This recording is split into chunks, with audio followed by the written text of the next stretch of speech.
Missile किस किस जगह पे जा रहा है और उसको फिर वो तबाह कर देते हैं। लेकिन मैं ऑलरेडी आपको बता चुका हूं कि पाकिस्तान और इंडिया के दरमियान जो फ्लाइट टाइम है मिसाइल की वो सिर्फ 2 मिनट की है। तो 2 मिनट एक बहुत छोटा टाइम होता है, इसलिए इंडिया इतने ज्यादा जो अपने एयर डिफेंस सिस्टम पे इन्वेस्ट कर रहा है, क्योंकि टाइम कम है और उसके बाद ज्यादा एयर डिफेंस सिस्टम हो ताकि उसको नुकसान आने वाले वक्त में कम हो।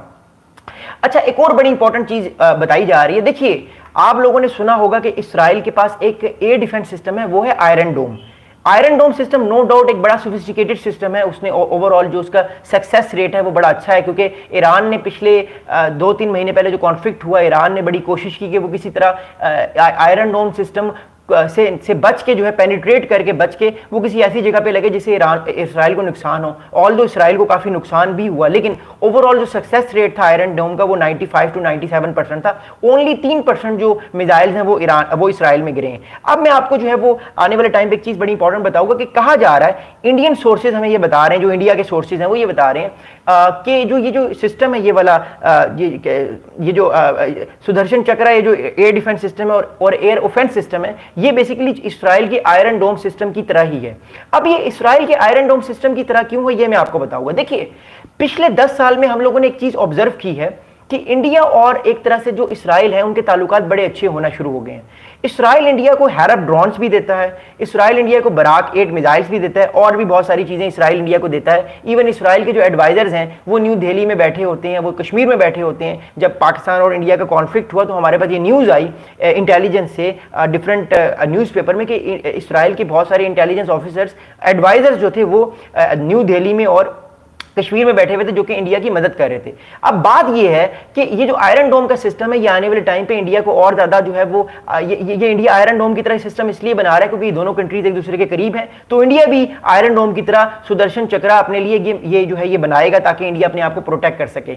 अब मैं आप लोगों को एक बड़ी इंपॉर्टेंट चीज बताऊं, पाकिस्तान अब इस चीज को कैसे काउंटर करेगा। देखिए, एक बात मैं आपको ऑलरेडी बता चुका हूं कि पाकिस्तान और इंडिया की एक तरह से जो वॉर की पैरिटी है, यानी मिसाल के तौर पे अगर इंडिया की फोर्स 100% है तो पाकिस्तान भी 75 to 80% इंडिया को मैच करने की पूरी कोशिश करता है, चाहे वो मिलिट्री हो, चाहे वो एयर फोर्स हो, चाहे वो सी हो। तो पाकिस्तान इंडिया के साथ पैरिटी रखने की कोशिश करता है क्योंकि पाकिस्तान के पास न्यूक्लियर वेपन्स भी हैं। अब मैं आप लोगों को एक बड़ी इंपॉर्टेंट बात बताऊं कि पाकिस्तान सारे सिस्टम को कैसे इवेट करने की कोशिश करेगा और पाकिस्तान जो है आने वाले टाइम को जो है वो कितना ज्यादा स्ट्रॉन्ग करके इंडिया को पेनिट्रेट करेगा। देखिए, पहली बात तो यह है कि पाकिस्तान ने ऑलरेडी एक रॉकेट फोर्स लॉन्च कर दी है। मिसाल के तौर पे पाकिस्तान के प्राइम मिनिस्टर शहबाज शरीफ ने बात की है कि पाकिस्तान एक सेपरेट रॉकेट लॉन्च जो है वो अनाउंस करेगा, जिसका मतलब यह है कि मिसाल के तौर पे अगर इंडिया पाकिस्तान पे कोई अटैक करता है तो पाकिस्तान वेट नहीं करेगा, फौरन से पाकिस्तान भी अटैक करेगा अपने मिसाइल्स के साथ, और वो मिसाइल्स जो होंगे वो मोबिलाइज तौर पे होंगे। मिसाल के तौर पे अगर एक पाकिस्तान का मिसाइल सिस्टम लाहौर में है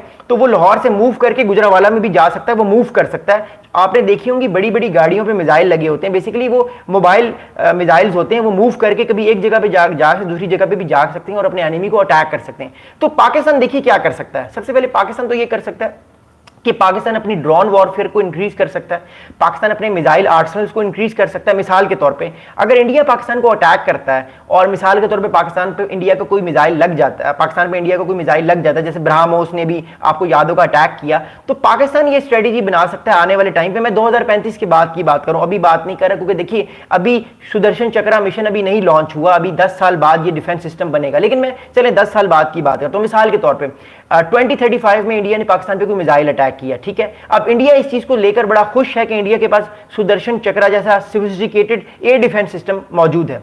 लेकिन देखिए, याद रखिएगा, हर डिफेंस सिस्टम की कोई ना कोई लिमिट्स होती है। मैं आपको मिसाल देता हूं। देखिए, अगर एक एयर डिफेंस सिस्टम की लिमिट ये है कि वो एक टाइम पे जो है वो एक टाइम पे 50 रॉकेट्स को इंटरसेप्ट कर सकता है और 500 रॉकेट्स आ जाएं, तो फिर क्या होगा। So the thing is that कि हर एयर डिफेंस सिस्टम की एक लिमिट होती है। नो डाउट कि जो सुदर्शन चक्र का जो मिशन है इसको बनने में 10 साल लगेंगे और ये बड़ा सोफिस्टिकेटेड है, मैं इसको डिनाई नहीं कर रहा।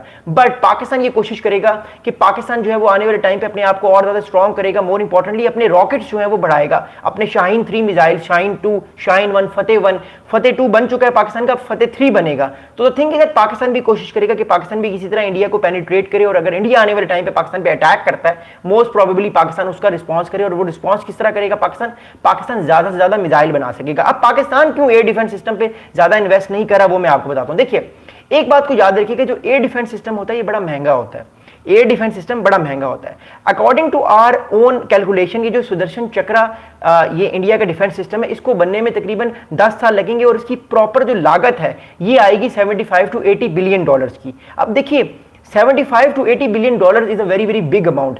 पाकिस्तान की जो मिलिट्री का बजट है वो तकरीबन 15 या 16 बिलियन डॉलर का होता है, वो इतना बड़ा बजट नहीं होता। हाँ, इंडिया जैसा मुल्क इस चीज को अफोर्ड कर सकता है क्योंकि इंडिया ऑलरेडी जो है उसका जो बजट है वो भी ऑल नो दैट कि वो बजट है तकरीबन यू कैन से कि वो 100 बिलियन डॉलर तक इंडिया आने वाले टाइम पे चला जाएगा। अब मैं ये क्यों कह रहा हूं कि इंडिया का बजट जो है वो 100 बिलियन डॉलर है और इंडिया ये बासानी बना सकता है और पाकिस्तान नहीं बनाएगा, ना पाकिस्तान को बनाना चाहिए, उसकी मैं आपको वजह बताऊं। देखिए, जब आप इस तरह की हाई कॉस्टली चीजें बनाते हैं तो फिर आपकी इकोनॉमी में भी रिस्ट्रेन आता है और आपके लिए उस चीज को सस्टेन करना भी इतना आसान नहीं होता। तो पाकिस्तान क्या कर सकता है वो मैं आपको ऑलरेडी बता चुका हूं। पाकिस्तान अपने मिसाइल आर्सनल्स को बढ़ाएगा। मिसाल के तौर पे अगर इंडिया पाकिस्तान पे कोई अटैक करता है तो पाकिस्तान ज्यादा से ज्यादा मिसाइल इंडिया में फेंकने की कोशिश करेगा, ताकि अगर सुदर्शन चक्रा बहुत सारे मिसाइल्स को इंटरसेप्ट कर ले तो बहुत सारे मिसाइल्स जो हैं वो इंडिया में गिर भी जाएं, ताकि इंडिया को भी नुकसान हो। तो दैट्स हाउ पाकिस्तान अपनी स्ट्रेटजी को प्ले करेगा कि पाकिस्तान अपने मिसाइल सिस्टम्स को इंक्रीज करेगा।